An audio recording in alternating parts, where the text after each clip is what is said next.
மக்களே, நான் உங்கள் முகமது வசீம் பேசுகிறேன். இப்போது ரெட் ஹில்ஸ்க்கு ரொம்ப பக்கத்தில் ஒரு 10 மினிட்ஸில் வர மாதிரி ஆன் ரோட் சைட் ஒன்றில் நம்ம நிற்கிறோம். இதனுடைய ப்ளஸ் பாயிண்ட் என்னென்னா, டிடிசிபி அப்ரூவ்டு, லக்ஸரியாக இருக்கும். ரோடெலாம் பெரிய பெரிய ரோடு. எதுக்கு நான் இந்த விஷயம் சொல்கிறேன்னா, ரெட் ஹில்ஸ் சுற்றி நிறைய லேஅவுட்டுங்க இருக்குது, கொஞ்சம் இன்னராக இருக்கும். இது ஆன் ரோட்னால டிரான்ஸ்போர்ட்டேஷன் நல்லாயிருக்கும். வெளியே வரத்துக்கு போகிறதுக்கு எங்கே வேணால் போகலாம், வரலாம். நைட்டு 1 மணிக்கும் வரலாம். ஹை ரோடு இது. ப்ளஸ் டிடிசிபி அப்ரூவ்டாக இருக்கிறதுனால உங்களுக்கு ரொம்ப எலிஜிபிளாக இருக்கும். வீடுங்க நல்லா சரசரன்னு கட்டிட்டு வராங்க. கொஞ்சம் வருஷம் முன்னாடி, ஒரு 15-20 வருஷம் முன்னாடி ஒன்னாரப்பேட்டை உள்ளவங்க எம்ஆர்ஆர் வந்துட்டாங்க. எம்ஆர்ஆர் உள்ளவங்க காவாங்கரை ரெடியூஸ் வந்துட்டாங்க. இப்படி மக்கள் வந்துக்கிட்டே இருக்காங்க, வீடுகள் வந்துக்கிட்டே தான் இருக்குது. இப்போ இந்த இடம் இன்றைக்கி நாங்கள் 2000 வைக்கிறோம். இன்ஷால்லா 5-10 வருஷத்தில் எவ்வளோ சொல்ல முடியாது. ஆன் ரோட் சைட்னால ப்ரைஸ் அப்ரிசியேஷன் இருக்கும். வீடு கட்டி நீங்கள் குடியிருக்கலாம். சுற்றி என்னென்னா காலேஜ், பஸ் ஸ்டாண்டு, அனைத்து வசதியும் இருக்குது. Main on road side. அதனால் நீங்கள் ஒரு இன்ஸ்பெக்ஷன் பண்ணுங்கள், உங்களுக்கு ஐடியா வந்துடும்.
இப்போ ஃபுல்லாக சைட்டை பார்த்தீங்களா?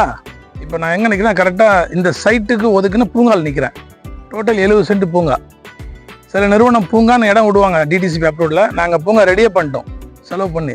எதுக்குன்னா, இங்கே வசிக்கிற மக்கள் நிம்மதியாக வாக்கிங் போகிறதுக்கு, ஈவினிங்கில் அவங்க என்ஜாய் பண்ண, காலைல என்ஜாய் பண்ணுறதுக்கு அந்த மாதிரி இடம் ஒதுக்கியாச்சு. ஏன்னா ஒரு பீஸ்ஃபுல்லான லைஃப். ஏன்னா மெட்ராஸ் சிட்டியில் எல்லாம் சின்ன சின்ன ரோடு, சின்ன சின்ன வீடுங்க.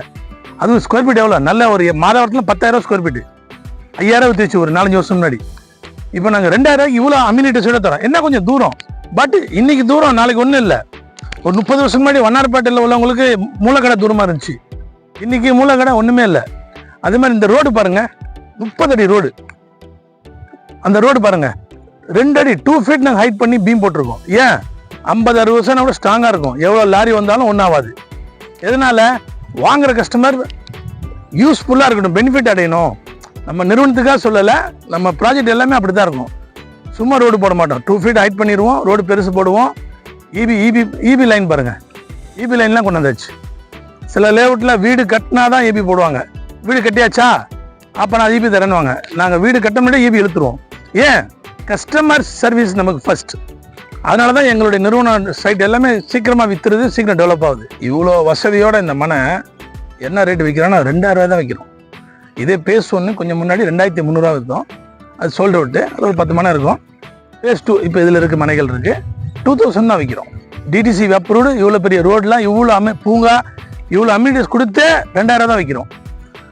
இது இப்போ உங்களுக்கு 2000 ரூபா 5-10 வருஷத்துல எவ்வளோ சொல்ல முடியாது. இன்ஷால்லா நல்ல ரேட்டு போகும். ஏன்னா எல்லாமே ஏறிட்டு இருக்கு. காவாங்கரை எடுங்க, எவ்வளோ இருந்துச்சு, இன்னைக்கு என்ன இருக்குது, சரிங்களா? ஸ்க்ரீனில் நம்பர் மேற்கொண்டு தகவலை நம்பர் கூப்பிடுங்க, நான் உங்களுக்கு சர்வீஸ் பண்ணுறேன். நன்றி.